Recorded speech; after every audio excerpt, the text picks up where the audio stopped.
Well, we've had quite a number of things happen here since 2 weeks ago.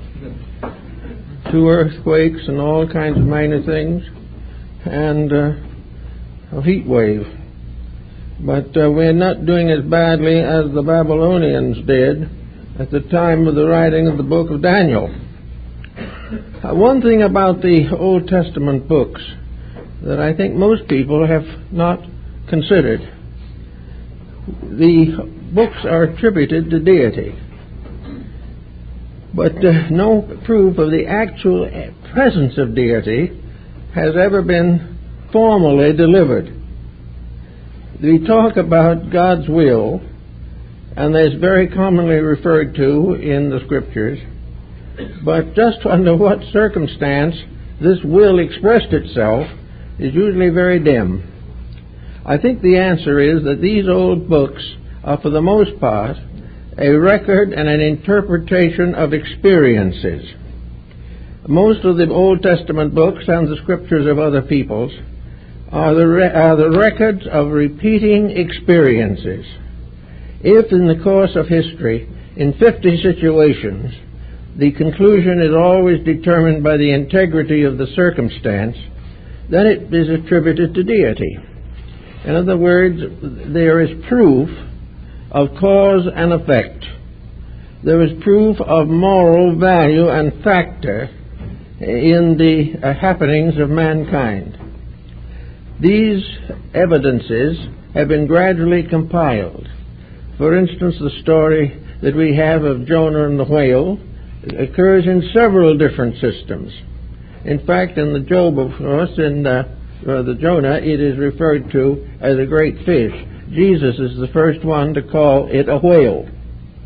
But the whale story occurs in Babylon, it occurs in the Far East, it occurs all over, always in the remote past. These stories seem to be, therefore, a series of fables like Aesop's fables, each one with a distinct moral meaning, a meaning that has continued and been re-emphasized over periods of thousands of years. It is not that a single incident is determined.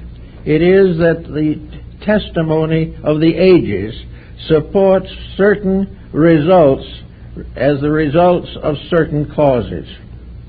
And as these results of good causes are nearly always benevolent, and the bad causes nearly always end in tragedy, this is attributed finally as solid evidence of the existence of God.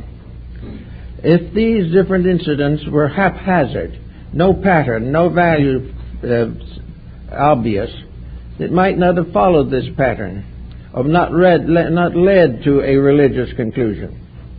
But where certain things always result in the same conclusions, it seems reasonable to assume that those conclusions are the will of something stronger than the human being.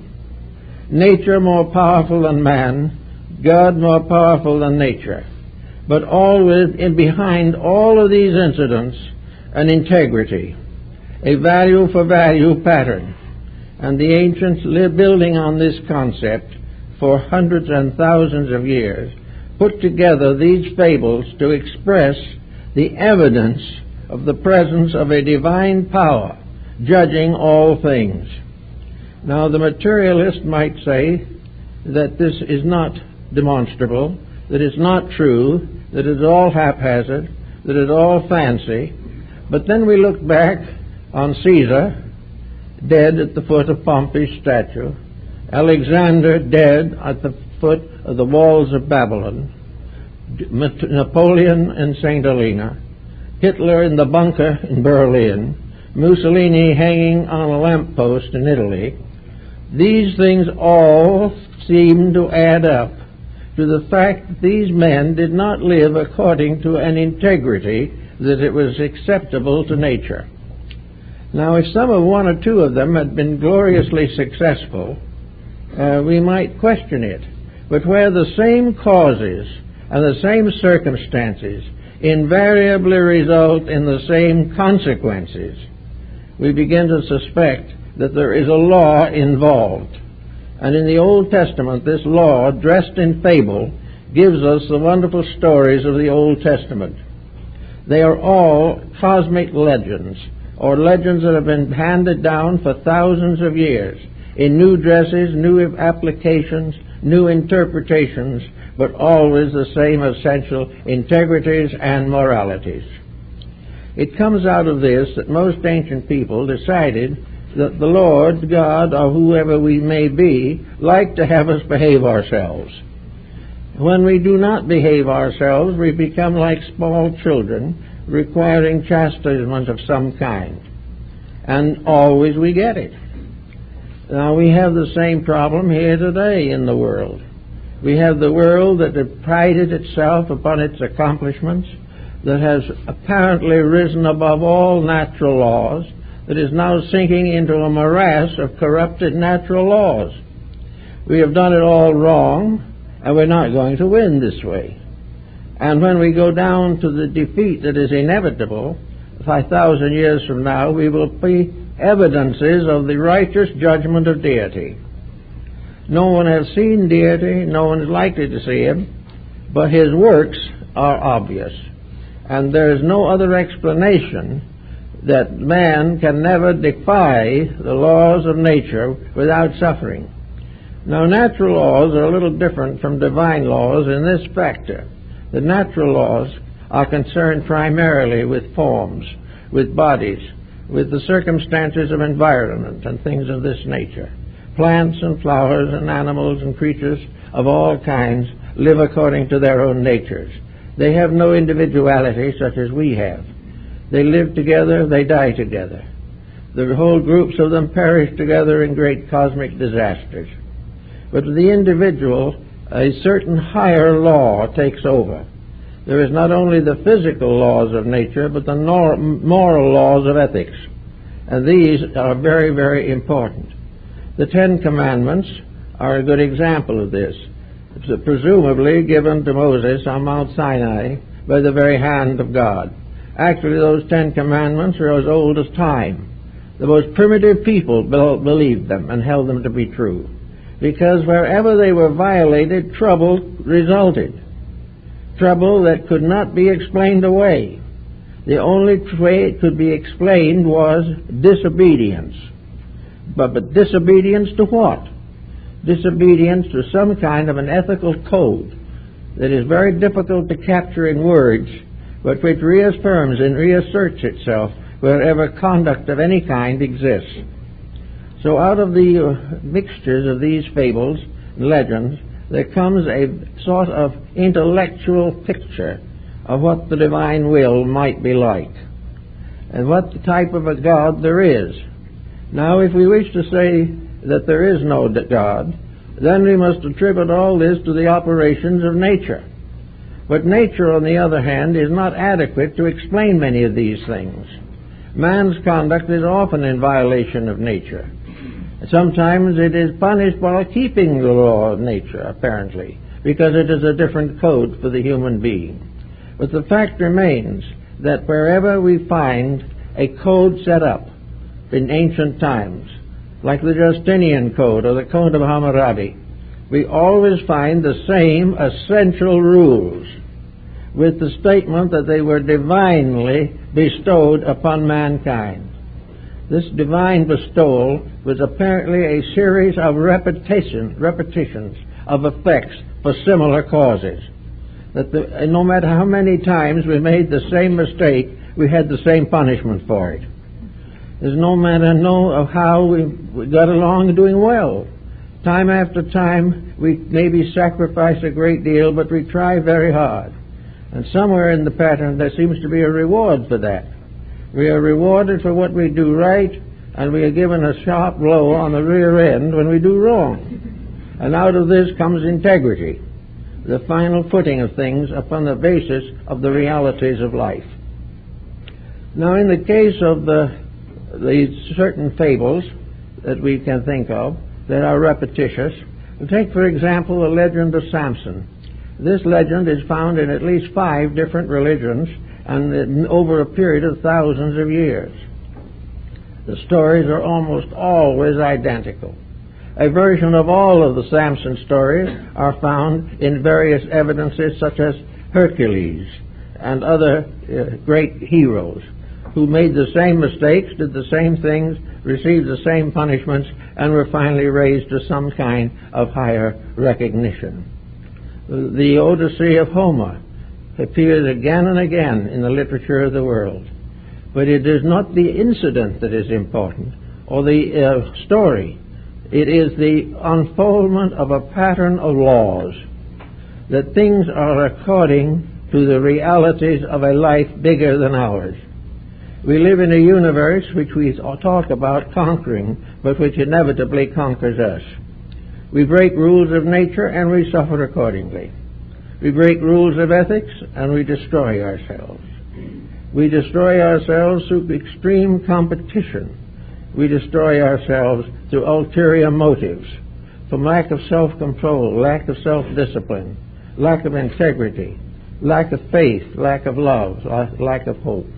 These things, when they are permitted to endure, get us into trouble, and it becomes evidence that nature and nature's God wants us to keep these rules and do these things according to the highest moral ethics that we know. Morality and ethics then more or less arise from experience. They arise from doing the same thing. The burglar robs many houses and is not caught, but finally he is. The individual who commits a crime of importance may escape the judgment of jury, but in some way the tragedy comes back to him. We are paid for what we do in the coin of recompense. If we do well, we get a good record. If we do badly, we get a poor record. One of the most important examples of this was the case of Croesus, who in ancient times was the richest man who ever lived. Of course, he'd be more or less in the middle class only today, but in those times he was the top man in all matters of money. He led a philosopher once into his great treasuries, which were overwhelming and overflowing with gold and jewels and precious things. And this tremendous amassment was the greatest in all the world. And he showed it proudly, all the wealth, all the power, all the things he had treasured and gathered, all the successes that were piled into that great treasury. And the philosopher looked at it for a moment, and then he turned to Croesus and he said, "Yes, and a man with better iron will take it all away from you." And this is happening right now. We have all these various attitudes of success, but weaponry can take away almost anything that the individual can accumulate, himself included. So all the way back in those times, it became obvious to people that when you do things consistently wrong, where you do not keep the rules of life, life punishes. Not because it is despotic, but because, like a good parent, it is determined to prove that only right can survive. And until right survives, everything that evades it or avoids it fades away and is not seen again. And so we come now to the little story about the feast of Belshazzar, who was king of all Chaldea. And in this day's story, a prophet by the name of Daniel, as found in the book of Daniel, reads the handwriting on the wall of the banquet hall of Belshazzar. All the various wise people of Chaldea tried to read or interpret these letters, which appeared as though in blood upon the wall of the great banquet hall, where Belshazzar and his cohorts were celebrating a victory over their enemies. And finally, no one being able to interpret it, they sent for Daniel. And Daniel looked at the inscription on the wall and gave it, according to various editions of the scriptures, about a dozen variant interpretations. But the main one, the one that has come down to us as the most important, as the one which says, "You are found lacking. You are weighed in the balance, and the balance doesn't balance." So that in reality and substance, you are weighed in the balance and found wanting.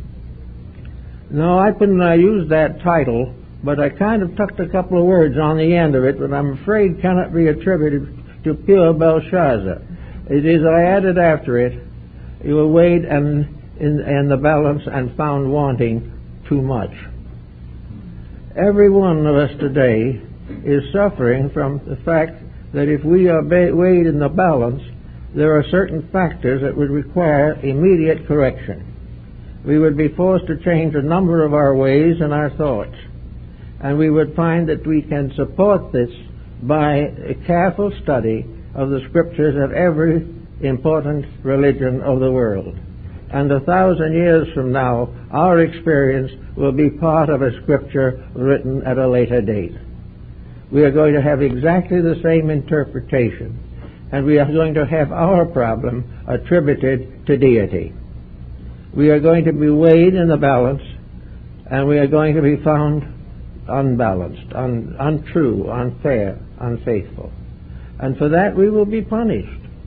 Now, the ancients looking at this situation and comparing it to 50 others that had gone before over a period of 5,000 years, all coming out exactly the same, would assume that it is not well for the individual to practice those faults by which such conditions are produced. If we are to be weighed in the balance and found wanting, then we must definitely realize that we are talking about some form of integrities or values.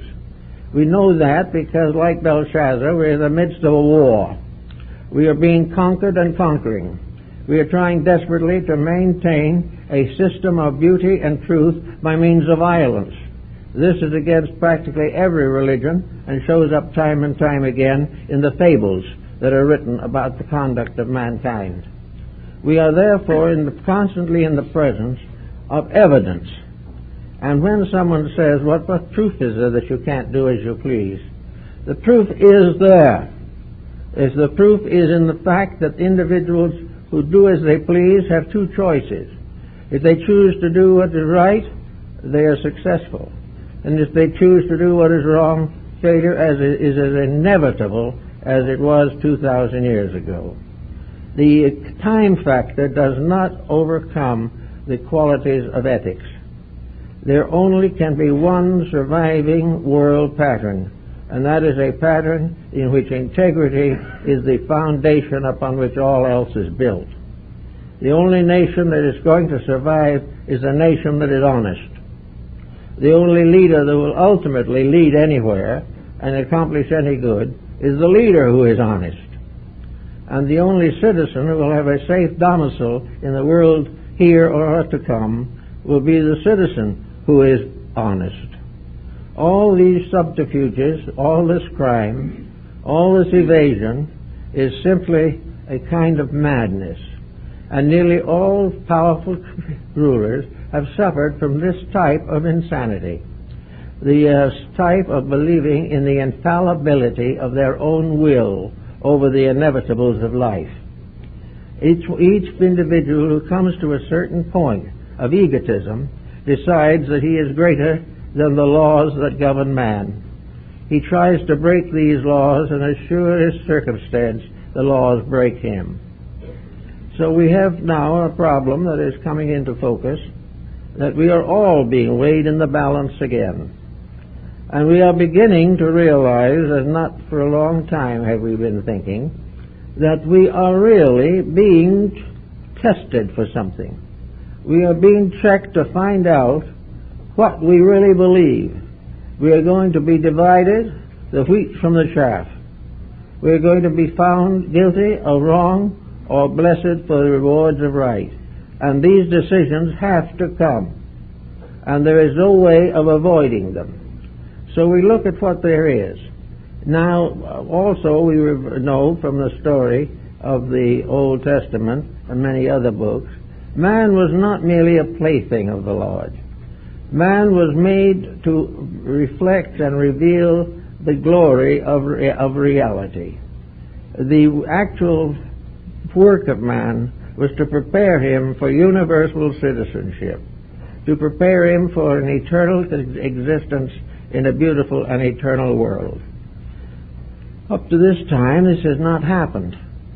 But it's also true that up to this time, there is no world ever come that deserved it. Many things start beautifully and nobly, but of course along the way, temptation comes in, opportunity for profit comes in, the desire for personal recognition comes in. All these things, little by little, the ethics disappears. It disappears with corruption, and there can be no corruption in nature that is not subject to punishment. And the stories of the cities of the plains and Sodom and Gomorrah are not fables. They have occurred many, many, many times, some within the lifetime of the present generation. Always, however, back of it is the immutable fact that good must prevail, and that which is not good must disappear. And it cannot be thrown away, and it cannot be taken away by prayer. If we believe that we can be reformed by asking for reformation, we find that it hasn't happened. The only time that we can be reformed is when we, of our own will and intention, correct the faults that we suffer from, and present ourselves in our best light to the law which judges all things. This problem, then, we are facing in the present international situation. We have discovered more than man ever knew before and abused it more completely. We have advanced further in science than ever before and have fallen back deeper in ethics than any civilization of importance. Others have fallen as the result of doing the thing we are doing, but we somehow hope vainly that we will succeed where truth tells us we have to fail. Now, having come to some kind of a reasonable realization of this, we can pass from the great picture, which we all see every day on television, read it in the newspaper, see it set forth in the journal, and hear it shouted from the pulpits of 10,000 churches, that we have got to do something to change the basic pattern of society. Now, we find that society functions well only when the leader is just and the follower is honest. Until this combination exists, there is no permanence in anything. There is no way of preventing a people from becoming disobedient if leadership is disloyal or unworthy of leadership. It is therefore necessary for us to start somewhere to find out what we have to do. And we can get a great deal of information on this subject from the Ten Commandments and the Sermon on the Mount. These two documents we regard as theological. We may like to think that they're just something that somebody said but didn't really mean, or it was something that somebody said but nobody can live up to it. This is not true. There's nothing in the Ten Commandments or the Sermon on the Mount that is impossible. But there is much in both of them that is impossible if the individual himself wishes to remain impossible.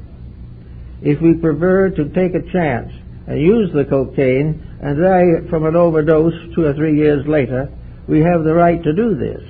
No one can stop us, but the punishment comes directly upon ourselves. Everyone who abuses any fact of life will suffer from the abuse which he has committed. There is no escaping this, no way of escaping it. And so, because of its inevitability and immutability, it has been attributed to deity. It is attributed to the only power or force or energy that we can recognize, which when it operates gives righteous judgment, bestows upon that which it works with the blessing of integrity, and punishes that which departs from the laws of life. These realizations come back to all of us. Now, in this particular generation, there are a great many people who are beginning to wake up to these things. In the last 5 or 10 years, the interest in trying to find an answer, this interest has increased 1,000-fold. Hundreds of organizations have been created in an effort to try to find an answer that will stand up against the pressures of the time. Well, some of these organizations have done very well for people. and some others have done very well for themselves. This problem is one we all have to face. Wherever an improvement is demonstrated or dynamically disseminated in the hope of personal profit, there's something wrong in the picture. The idea that we are going to find the illusions, the truths behind them for $100 an evening is much, much wrong. No, no can do. Not possible. The first point about true ethics is to get out of the idea that the reformation of mankind is the greatest financial opportunity in the history of the world. There never was such a chance to get rich out of trying to make people behave themselves. Unfortunately, however, the emphasis is wrong to begin with, and the people do not behave themselves because the inspiration of integrity is missing. And therefore, in this time, it is very important for us to realize that we are combining not for profit, but for salvation. That we are coming together not because we can buy and sell cheaper from each other, or no, we are not going to build a new civilization to get over tariff laws. These kind of things we are not going to think of anymore. We are going to discover that we must unite for common good or perish. That we have been given every opportunity imaginable to improve our dispositions, and we, for the most part, stay the same. On the other hand, the Lord works in mysterious ways, truly, because go back to the Scripture again, and we have the history of the good people. We have those who kept the law, sometimes under great stress and privation and even death. Martyrdom in some instances was their only visible reward. But these good people are blessed in the life of the world in which we live. And because of this fact that this material world is not the whole story, those who have lived well, even if it has cost them their lives, are richer than those who have had everything in this world that they wanted and die impoverished in ethics. So we have to make some decisions in this particular problem. The decisions of how to handle the responsibilities of the moment. Reforms are necessary in every area, but wherever there is a reform, it interferes with somebody's profit. And it's the profit that's worrying us. The other type of profit is hard to find. We are actually working constantly under the shadow of ulterior motive. We feel that this tremendous sorrow and pain and worry of the world is a tremendous opportunity to forward other ulterior motives and become very wealthy over the sufferings, uncertainties, and fears of our neighbors. This is only going to make it worse. This is going to bring again another example of what happens to those who do not keep the rules. The older scriptures tell us that they were cast out, that they wandered in the desert, and had to go through great trials and tribulations before they were permitted to ask forgiveness and return to the rules of the game. This is the proper attitude we have now. What do we need primarily at the moment? We need what we have needed probably off and on for the last 6,000, 7,000, 8,000 years. Something that we've had small examples of are short periods in which integrities were fashionable. But these were not very common and didn't last very long. What we have got to do now is to begin to build in the values that we know to be right and build them into an idealistic system. A materialist is essentially an atheist. A materialist does not believe in a divine power, or he wouldn't act the way he does. Now, the fact that he does what he does, he feels he is a free agent, that he can do anything he pleases to do. And for a certain time and under certain conditions, he's correct. If he wants to waste a life, he can do it. If he wants to drink himself to death, he can do it. If he wants to go under narcotics, he can do it. And he will shorten his life or fill his life with sorrows and miseries and sickness and a premature death as a reward for his disobedience of common sense and nominal reasonable patterns.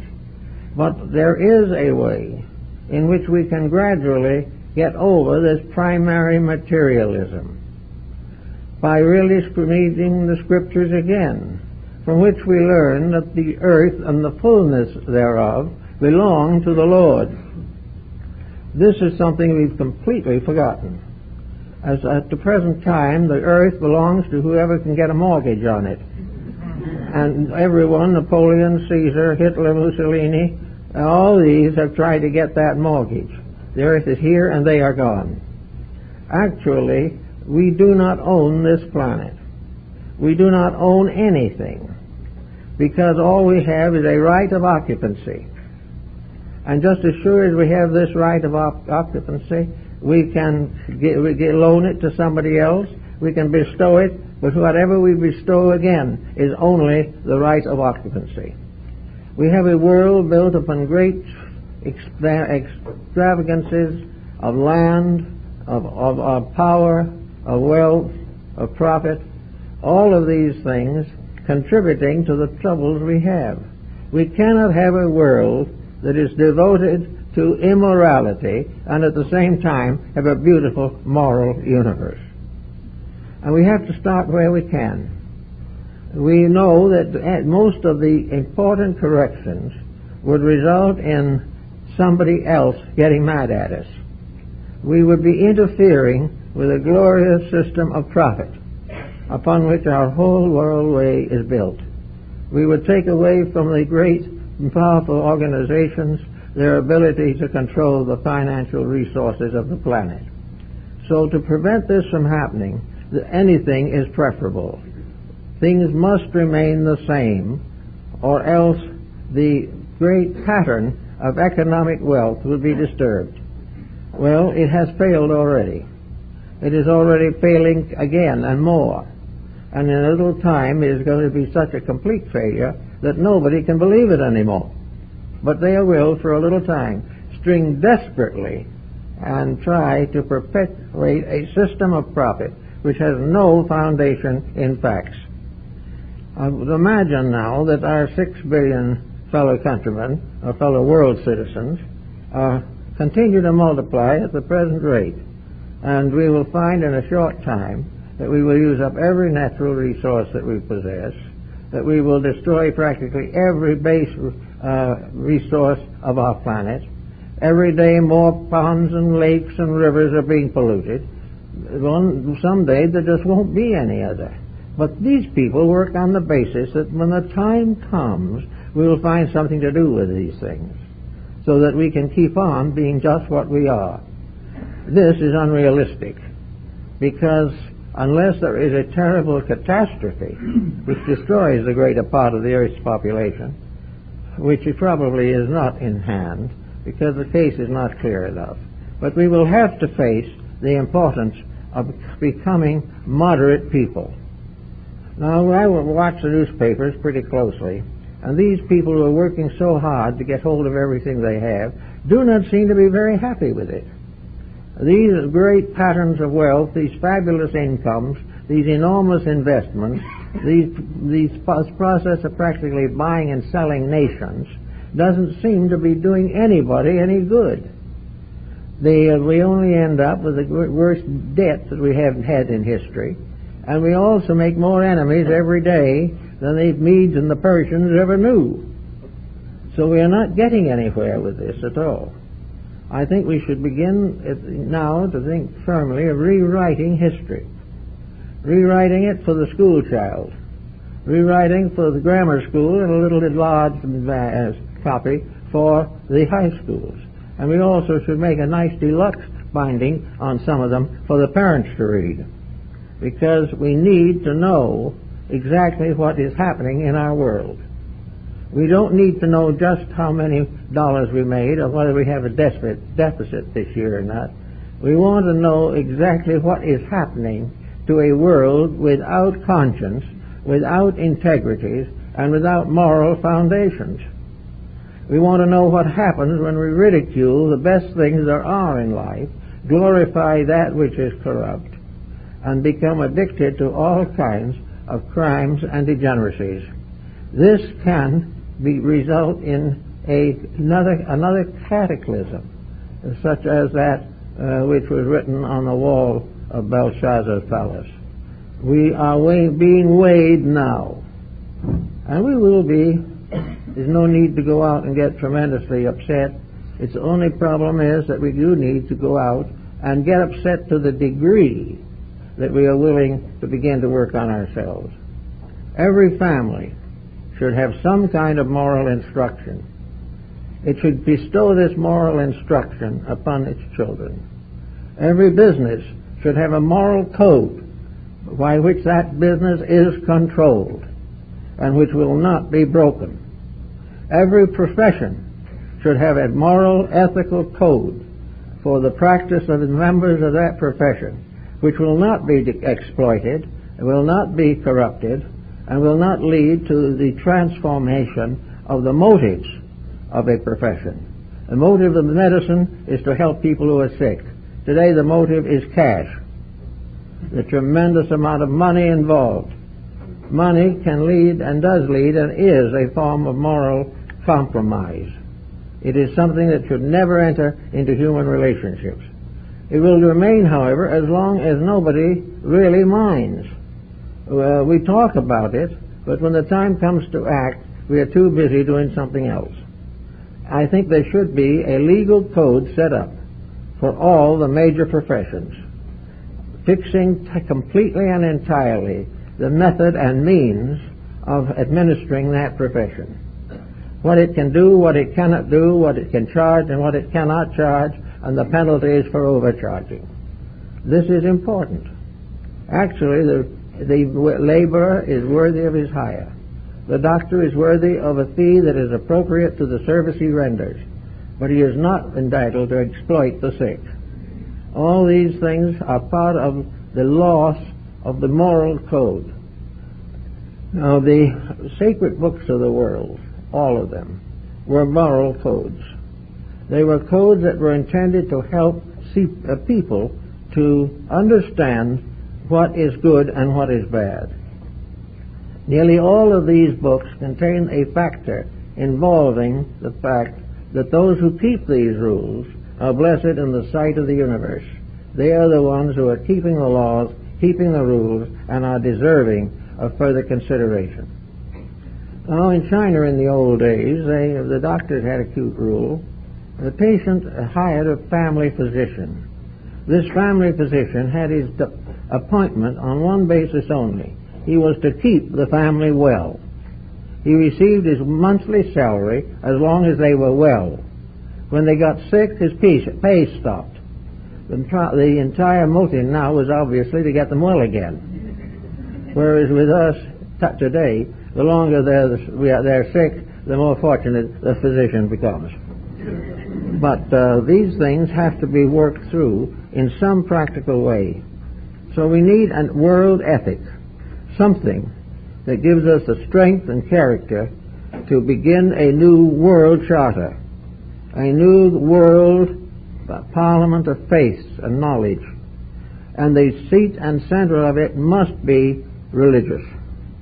Now, this religion doesn't mean that the individual has to believe in any particular appearance of deity, because nobody has seen any of them. But it means that there must be an acceptance of the fact of a divine moral principle is at the root of life, demonstrated by the fact that every trouble we have comes from disobeying moral principles.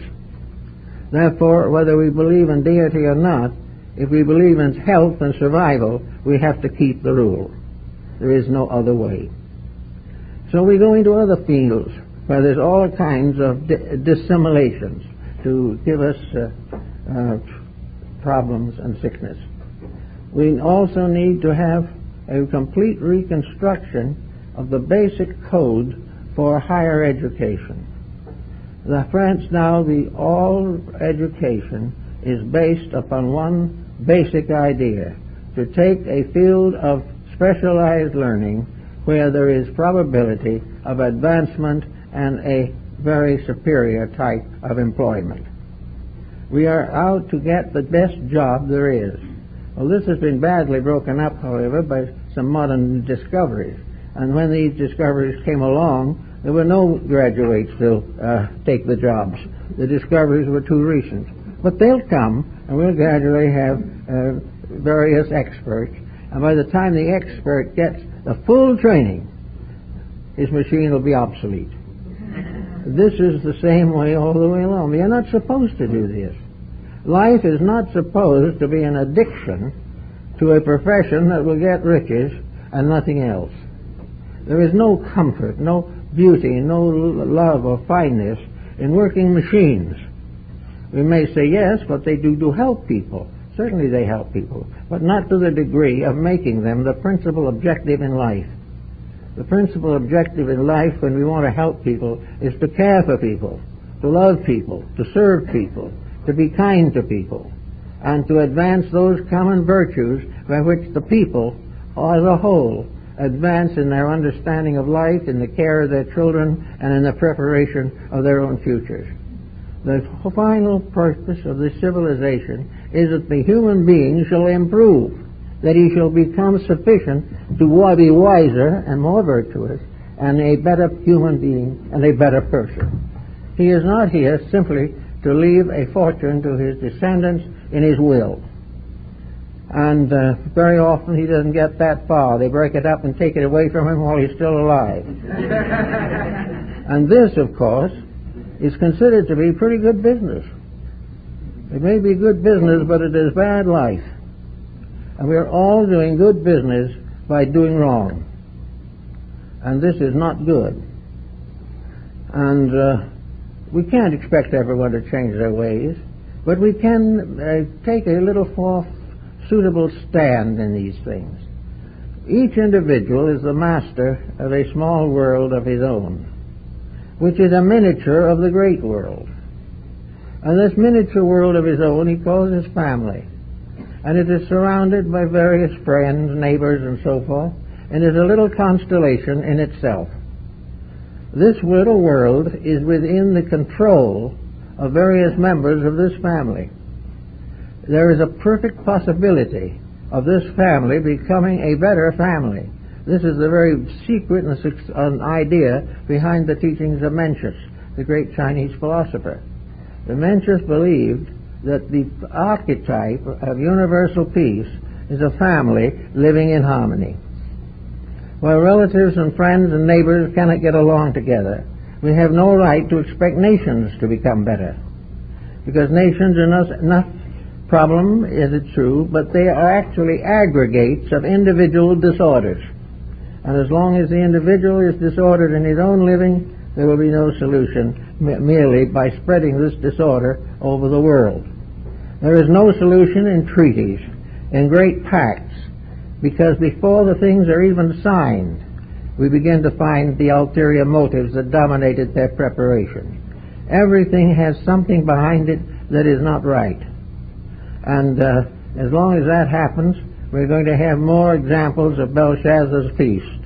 What we're looking for now is something that has right behind it, rather than right on the surface, an ulterior motive underneath. And this is true in the affairs of nations, in every line of business. It is true in the quality of goods, and it is very true in entertainment. Gradually we see entertainment gradually deteriorating with only one consideration, profit. And because of the way in which the modern civilization is centered, profit centers around ignorance and stupidity. The less intelligence this art is, the greater its appeal. Nobody cares about these things. And no one has developed the judgments to judge them. There is no reason why a very short time, common sense could not make a major change in human attitudes. Until that time comes, we've got to do it ourselves.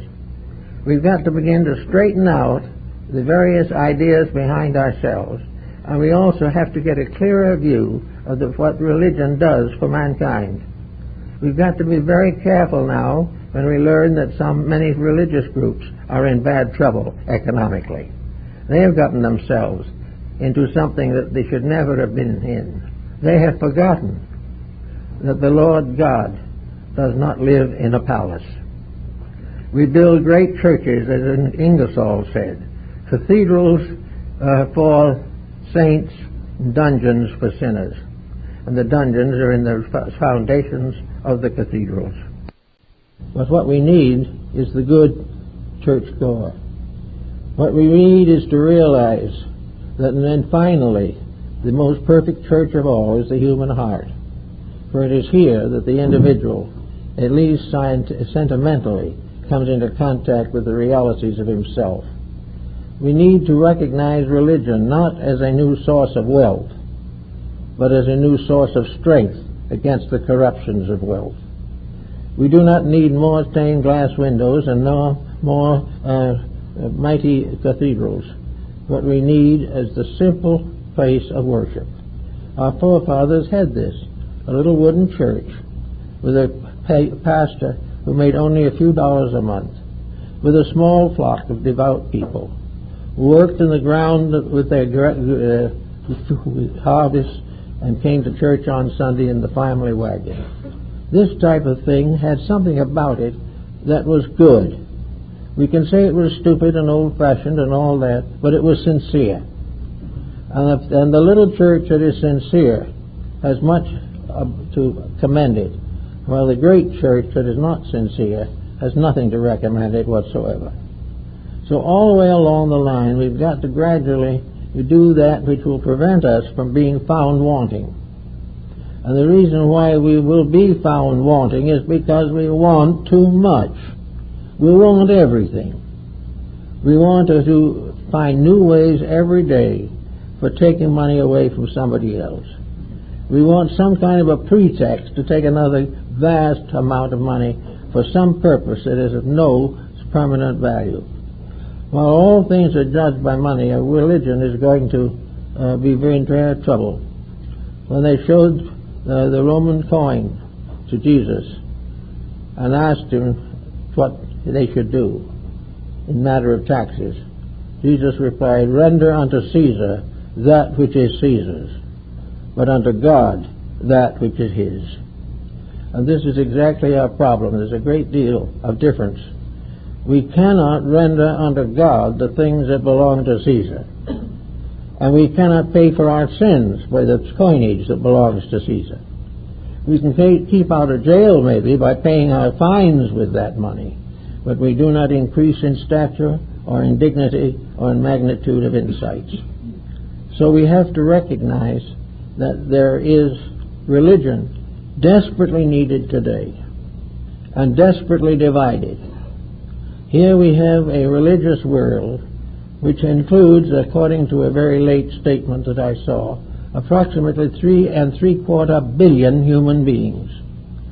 The other part of the population isn't made up of atheists, but very largely of primitive peoples about which we have very little knowledge. But the majority of human beings believe in good. And because 3/4 of the Earth's population believes in something good, why do we have 3/4 of the Earth's population either in arms or in the armament industry? Why do we have these things? Why is it that somewhere along the line we've lost kindness, lost friendship, lost love for each other, and have all kinds of strange ulterior motives that pass for integrities but have no foundation in them?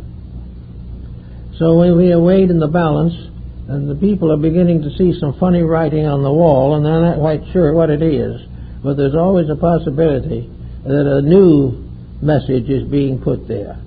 There are words and teachings and ideas about the future. Some are very beautiful, some are fearful, and very few are really essentially materialistic today. Even our most hardened materialists are beginning to look for an excuse to become idealists. And they can find it if they want it. But the point is that we are all beginning to worry seriously about the depletion of our resources, about the population of explosions, about the diseases and natural disasters which correspond neatly to the plagues of Egypt, And we find that all these things have been repeated time and time again. The sands of the desert have buried more civilizations than we'll ever know. And unless we want to be part of that which is wiped out by our own cupidity and stupidity, we're going to have to change our ways. We're going to have to begin to live the things we claim to believe. We're all trying to do something about it. We all are reading better books. We're all talking about these things. Most people who are interested in our activities here have been trying to live these points and principles, and are trying still to be better people. And this is the solution. Only by becoming better people can we have a better world. Only by curing these selfish instincts which have dominated us for ages can we really have the kind of life that we all need. Belshazzar was quite king in his day, and he loved to exploit and enslave people. He became a potential ruler of the world. He had joined in with a number of others like Genghis Khan and some of the early Caesars and the Greek conquerors that went out to conquer the whole world. He was, and the Roman Empire was the first great socialistic democracy or oligarchy or whatever you want to call it. Rome became mistress of the world. Her colonies were everywhere. She owned half the globe, and what she didn't own, she was working on. But in the sum of it all, Rome died and miserably ended because of the decay of the government. Little by little, all these imprisoned peoples began to break away, and Rome no longer had the physical strength to hold them. Now, if this holding had not been a physical policing, Rome might have lived another 2,000 or 3,000 years, but she could not police the territories she had conquered. She should never have conquered in a way that required policing. It was not that these colonies should be controlled by force or by military means. They should have been controlled by friendship, because these people should be grateful for what Rome had done for them and not panicky over what Rome was doing to them. There was no reason why a conquering power should be destroyed if that conquest is carried on in a spirit of sharing good. If the conquest was bringing teachers and idealists and inventors and artists and musicians into common understanding, if crops and produce of all kinds was bettered, these things would be excused and the people would live together in happiness. But where conquest is simply putting a despot over another country, or putting half a dozen of your despots in different countries, all this is part of rule and ruin, which is one of the problems we face so deeply. And of course, from the time of Belshazzar on down, the same problems have continued. And the Bible incident is perfectly justified in saying that there is some kind of a moral factor, a mystical factor involved. Now, according to the Bible, of course, this mystical factor is deity. That some way this is all due to the fact that deity weighs them in the balance and found them wanting. But the deity that found them wanting is still here. Now, if there was no deity that found them wanting, and they simply were outwitted by two other nations that became jealous of them, then we are still in the same picture. Because today we are in the midst of a world that's jealous of us. We are in a world that would take over most of each other's countries at the slightest provocation, if any. We are in a world in which, out of all the progress we have made, could sometime become the greatest holocaust of all time, nuclear war. Now, nothing stands between us and this disaster except ethics. And ethics is our way of expressing divine will. There is only the will of deity between us and that difficulty. Now, if we trust to the Lord, or if we trust to the laws of nature, if we trust to the universal plan as we have seen it from the beginning of time, we are comparatively safe. But if we break the tradition that has been established by the ages, if we break the rules, then come to the same end with all other rule breakers, it's our own fault. We are too big now, too grown up now, to play warfare in sandboxes. We are no longer children throwing mud pies at each other. We are powerful individuals who have no real understanding of the basic unity of life. They were in the same type of situation that we find, for instance, in Japan at one time. When Japan was first opened to the West, we sent a consul general over there to act as an ambassador. The first thing that he wanted when he got there was beefsteaks. And at that time, most of Japan was vegetarian. In fact, the government was subsidizing vegetarianism. So everyone who had an animal of any kind drove it into the forest and hid it.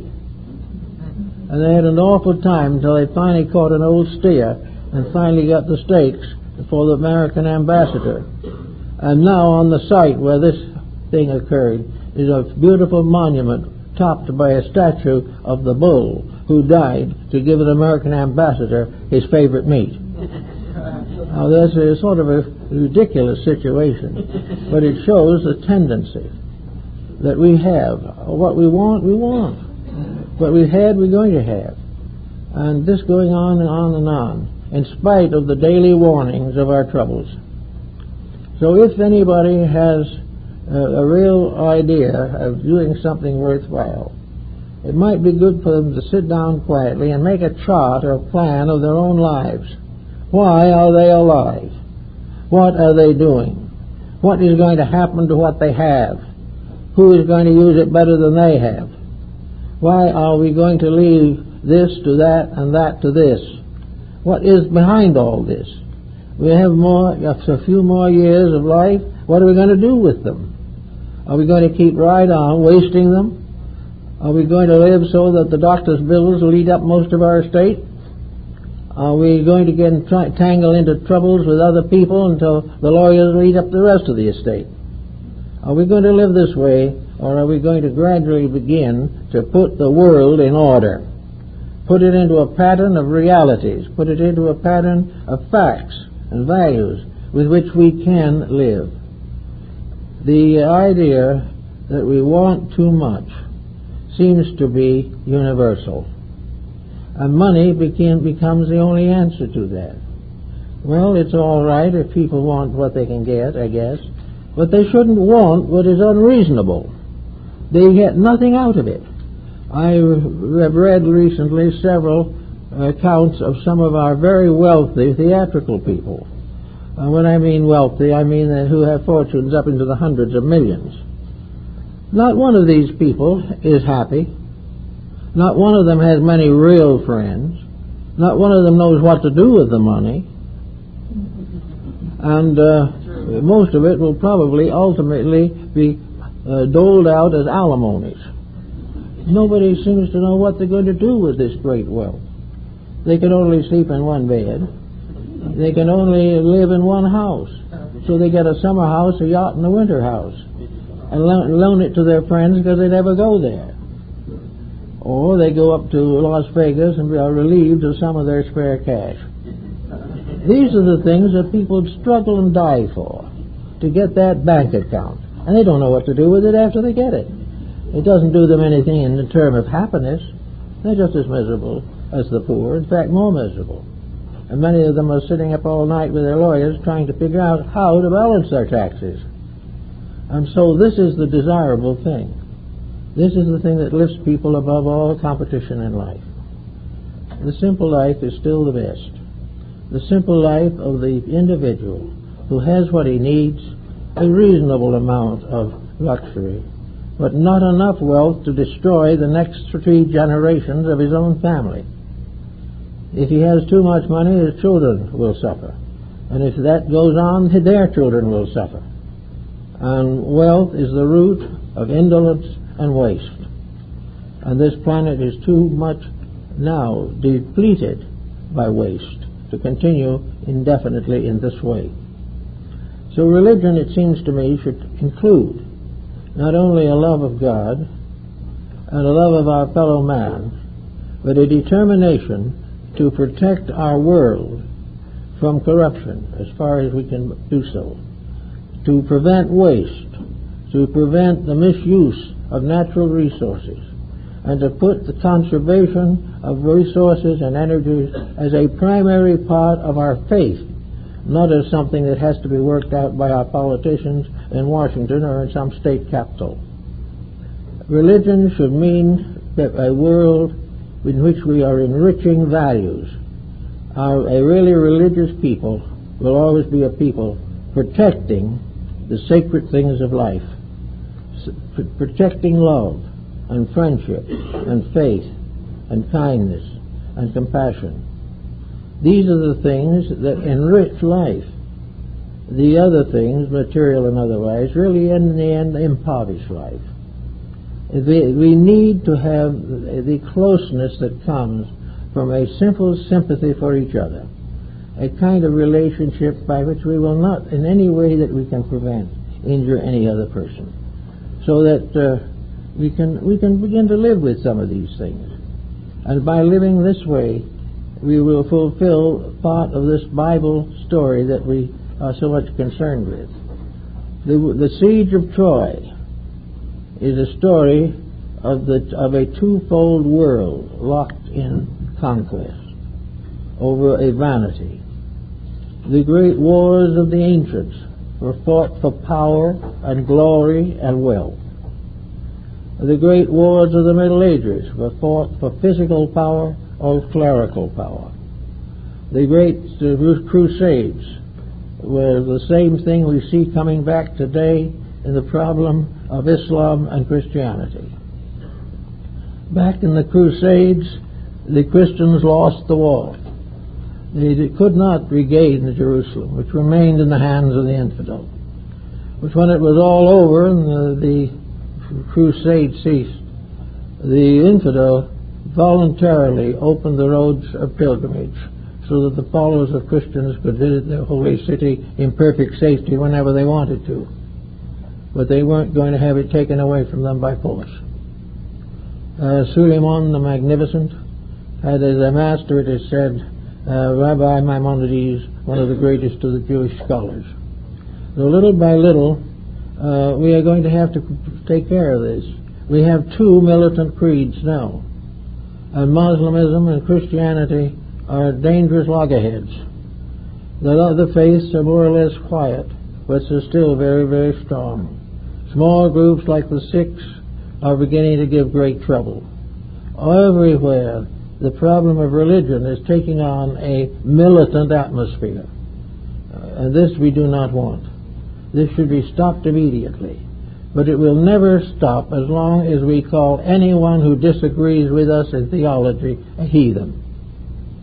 This is something that we have no right to do, because we have no right to believe that the individual with the right heart and the right mind cannot just see as far into the truth of things as the members of our own denominations. It is all a matter of beginning to realize that if we don't live together, we're going to leave a barren world, perhaps to the animals or the insects. We don't know. But we cannot keep it going this way. And religions still aren't on speaking terms with each other. Each one has its own infallibility. And we have 100 new sects that have arisen in the last 10 years, each of which is the only one that is perfect.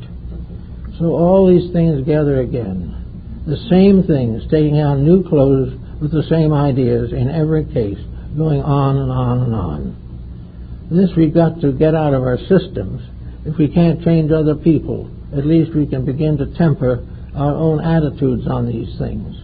And if even a small fragment of society really changes its way of life, that change can be developed into a world movement. The very tools that we want to get rid of can be used to help us to get rid of them, because we can prove conclusively to anyone that a good piece of merchandise at a proper price is better for all concerned than a poor piece at a high price. We have accepted the high price because it's part of a great competitive era. But gradually we are waking up to the fact that competition is nothing but generalized selfishness. It is not a virtue, and the proceeds of it have no blessing before man or deity. So all these things come up and we work, but it's nice to realize how the Bible has anticipated them and then given this power that makes things work into a pattern, makes this power God. The God that wrote in living fire the tablets of the law on the crest of Sinai.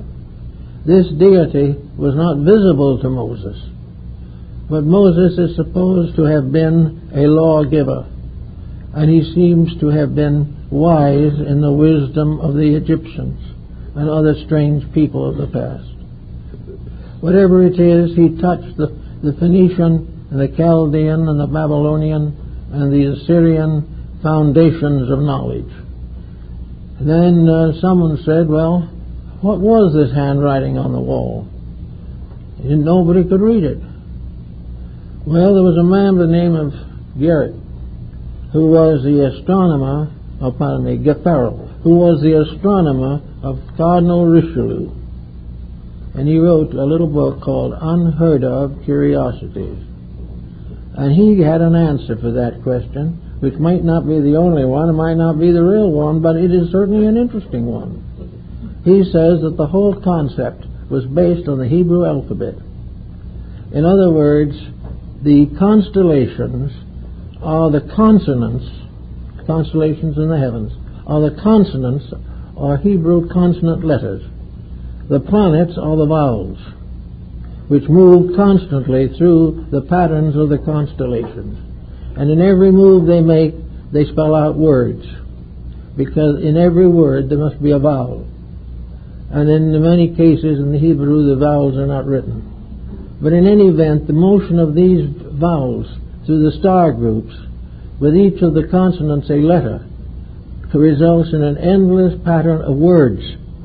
And these words, if they can be understood or analyzed or explained, might tell us the whole story. For instance, if you have two constellations, that one is a B and one is a T, then the vowels move through it. If you put A moves through it, it becomes bat. If a wager thought comes through it, it becomes a bet. And so on, all of the forms of the letters. And if something else is very small, it becomes a bit. All of these letters moving through the constellations create an immense sequence of word forms. And if we could read those word forms with the constellations and the planets in them, we might have the secret of a celestial language that has been in use since the beginning of time. It might be in some respect similar to our astrological speculations, but it is not prophetic necessarily.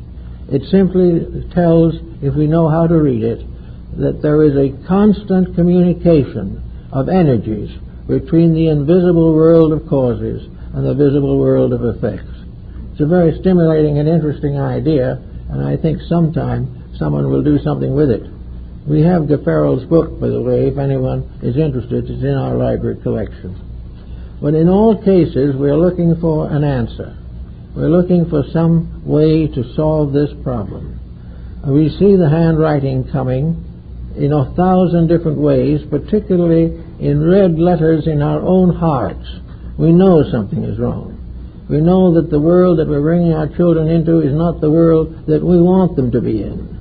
And we know that they do not know a better world because we've never been able to convince them of it.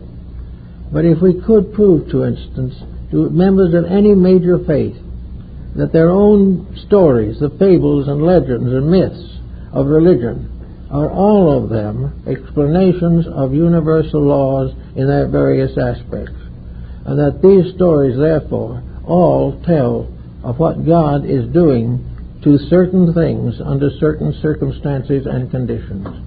And with that realization to work from, it seems as though we ought to be able to solve some of these problems.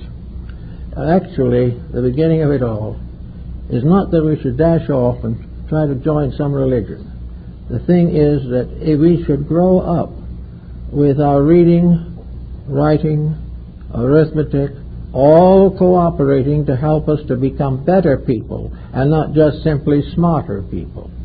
And there should be reading, writing, arithmetic, and ethics. There should be an idealism in every heart in the world, a dream of something better, a dream that can be fulfilled to some degree by anyone who wants to give the time and effort to it.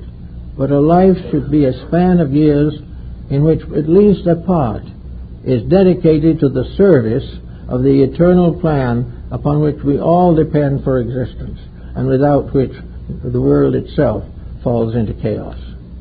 And now that so many people are becoming interested in these things, it is very important that we judge these people and these organizations thoughtfully, and always remembering that the real sincere group of people or individuals are the ones who give all and demand the least. That they want more of people to love each other, serve each other, protect each other. They are not in business, they are in idealism, philosophy, ethics, morality, and all the things that help to make a better world. And if we can find groups of this kind, which have within them a reasonable degree of integrity and a reasonable degree of dedication, we can help them all to do better work, and we can do better ourselves. Because when we work for something bigger than we are, that is the time when we have a right to feel a little bit bigger ourselves. But while we are not doing things to help, we are, without knowing or realizing, doing things to hinder. And this is no time for hindrance. This is a time for all individuals to renew their dedications to the principles of reality and integrity. It is only through a quiet, consistent service of each other that we can prove conclusively that religion is in our hearts and in our daily lives. And wherever anyone has a religious life that is dedicated, they may have troubles. Their religious life that is honorable is not particularly popular or too widespread. It is not appreciated because it interferes with corruption. And nearly every good person has had to fight corruption. But it is a great fight. It is a worthwhile fight. And the individual who wins is already on his way to a better state of existence. So we do all we can, but let's remember that these stories in the scriptures about all the wonders that God does, Job and his comforters, and all the Samson and Delilah, and the Song of Solomon, and all of these stories, fables, and legends, are based upon centuries of experience with principles that are immutable. That while the story may be fashioned any time, maybe as late as tomorrow it will come, but the fact behind the story, the symbol, is the concealing part of a great moral truth. And the moral truth is that the final end of all things for the constructive value of mankind is that all human beings will unite in the love of the divine principle and in the service and affection for each other. This is what we have to have if we're going to solve the issues of the day. And I think now we'd better bring it to a close this morning.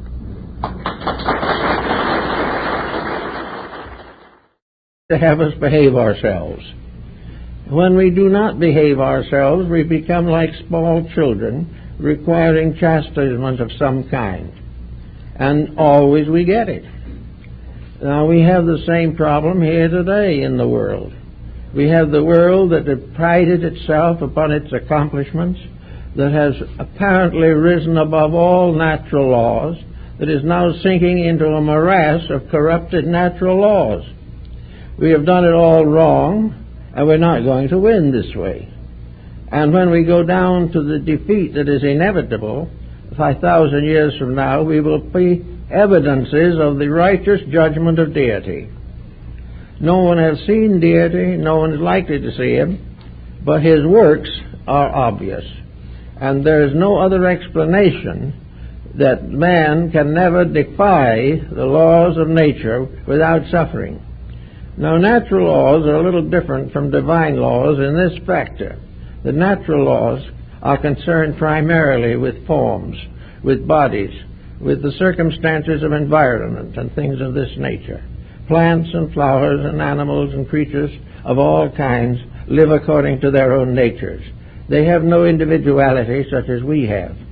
They live together, they die together. The whole groups of them perish together in great cosmic disasters. But with the individual, a certain higher law takes over. There is not only the physical laws of nature, but the moral laws of ethics. And these are very, very important. The Ten Commandments are a good example of this. It's presumably given to Moses on Mount Sinai by the very hand of God. Actually, those Ten Commandments are as old as time. The most primitive people believed them and held them to be true, because wherever they were violated, trouble resulted. Trouble that could not be explained away. The only way it could be explained was disobedience. But disobedience to what? Disobedience to some kind of an ethical code that is very difficult to capture in words, but which reaffirms and reasserts itself wherever conduct of any kind exists. So out of the mixtures of these fables and legends, there comes a sort of intellectual picture of what the divine will might be like, and what type of a God there is. Now, if we wish to say that there is no God, then we must attribute all this to the operations of nature. But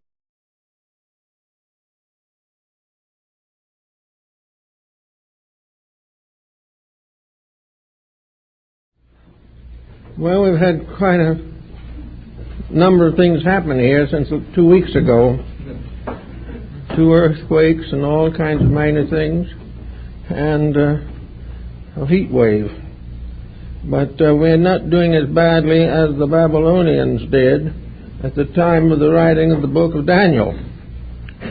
One thing about the Old Testament books that I think most people have not considered: the books are attributed to deity, but no proof of the actual presence of deity has ever been formally delivered. We talk about God's will, and that's very commonly referred to in the Scriptures, but just under what circumstance this will expressed itself is usually very dim. I think the answer is that these old books are, for the most part, a record and an interpretation of experiences. Most of the Old Testament books and the Scriptures of other peoples are the records of repeating experiences. If in the course of history, in 50 situations, the conclusion is always determined by the integrity of the circumstance, then it is attributed to deity. In other words, there is proof of cause and effect. There is proof of moral value and factor in the happenings of mankind. These evidences have been gradually compiled. For instance, the story that we have of Jonah and the whale occurs in several different systems. In fact, in the Job, of course, in the Jonah, it is referred to as a great fish. Jesus is the first one to call it a whale. But the whale story occurs in Babylon, it occurs in the Far East, it occurs all over, always in the remote past. These stories seem to be, therefore, a series of fables like Aesop's fables, each one with a distinct moral meaning, a meaning that has continued and been re-emphasized over periods of thousands of years. It is not that a single incident is determined. It is that the testimony of the ages supports certain nature, on the other hand, is not adequate to explain many of these things. Man's conduct is often in violation of nature. Sometimes it is punished while keeping the law of nature, apparently, because it is a different code for the human being. But the fact remains that wherever we find a code set up in ancient times, like the Justinian Code or the Code of Hammurabi, we always find the same essential rules, with the statement that they were divinely bestowed upon mankind. This divine bestowal was apparently a series of repetitions of effects for similar causes. That no matter how many times we made the same mistake, we had the same punishment for it. There's no matter of how we got along doing well. Time after time, we maybe sacrifice a great deal, but we try very hard. And somewhere in the pattern, there seems to be a reward for that. We are rewarded for what we do right, and we are given a sharp blow on the rear end when we do wrong. And out of this comes integrity, the final footing of things upon the basis of the realities of life. Now, in the case of these certain fables that we can think of that are repetitious, take, for example, the legend of Samson. This legend is found in at least 5 different religions and over a period of thousands of years. The stories are almost always identical. A version of all of the Samson stories are found in various evidences such as Hercules and other great heroes who made the same mistakes, did the same things, received the same punishments, and were finally raised to some kind of higher recognition. The Odyssey of Homer appears again and again in the literature of the world. But it is not the incident that is important, or the story. It is the unfoldment of a pattern of laws, that things are according to the realities of a life bigger than ours. We live in a universe which we talk about conquering, but which inevitably conquers us. We break rules of nature and we suffer accordingly. We break rules of ethics and we destroy ourselves. We destroy ourselves through extreme competition. We destroy ourselves through ulterior motives, from lack of self-control, lack of self-discipline, lack of integrity, lack of faith, lack of love, lack of hope. These things, when they are permitted to endure, get us into trouble, and it becomes evidence that nature and nature's God wants us to keep these rules and do these things according to the highest moral ethics that we know. Morality and ethics then more or less arise from experience. They arise from doing the same thing. The burglar robs many houses and is not caught, but finally he is. The individual who commits a crime of importance may escape the judgment of jury, but in some way the tragedy comes back to him. We are paid for what we do in the coin of recompense. If we do well, we get a good record. If we do badly, we get a poor record. One of the most important examples of this was the case of Croesus, who in ancient times was the richest man who ever lived. Of course, he'd be more or less in the middle class only today, but in those times he was the top man in all matters of money. He led a philosopher once into his great treasuries, which were overwhelming and overflowing with gold and jewels and precious things. And this tremendous amassment was the greatest in all the world. And he showed it proudly, all the wealth, all the power, all the things he had treasured and gathered, all the successes that were piled into that great treasury. And the philosopher looked at it for a moment, and then he turned to Croesus and he said, "Yes, and a man with better iron will take it all away from you." And this is happening right now. We have all these various attitudes of success, but weaponry can take away almost anything that the individual can accumulate, himself included. So all the way back in those times, it became obvious to people that when you do things consistently wrong, where you do not keep the rules of life, life punishes. Not because it is despotic, but because, like a good parent, it is determined to prove that only right can survive. And until right survives, everything that evades it or avoids it fades away and is not seen again. And so we come now to the little story about the feast of Belshazzar, who was king of all Chaldea. And in this day's story, a prophet by the name of Daniel, as found in the book of Daniel, reads the handwriting on the wall of the banquet hall of Belshazzar as the results of certain causes. And as these results of good causes are nearly always benevolent, and the bad causes nearly always end in tragedy, this is attributed finally as solid evidence of the existence of God. If these different incidents were haphazard, no pattern, no value obvious, it might not have followed this pattern, of not led to a religious conclusion. But where certain things always result in the same conclusions, it seems reasonable to assume that those conclusions are the will of something stronger than the human being. Nature more powerful than man, God more powerful than nature. But always behind all of these incidents, an integrity, a value for value pattern. And the ancients lived building on this concept for hundreds and thousands of years, put together these fables to express the evidence of the presence of a divine power judging all things. Now, the materialist might say that this is not demonstrable, that it's not true, that it's all haphazard, that it's all fancy. But then we look back on Caesar, dead at the foot of Pompey's statue, Alexander dead at the foot of the walls of Babylon, Napoleon in St. Helena, Hitler in the bunker in Berlin, Mussolini hanging on a lamppost in Italy. These things all seem to add up to the fact that these men did not live according to an integrity that it was acceptable to nature.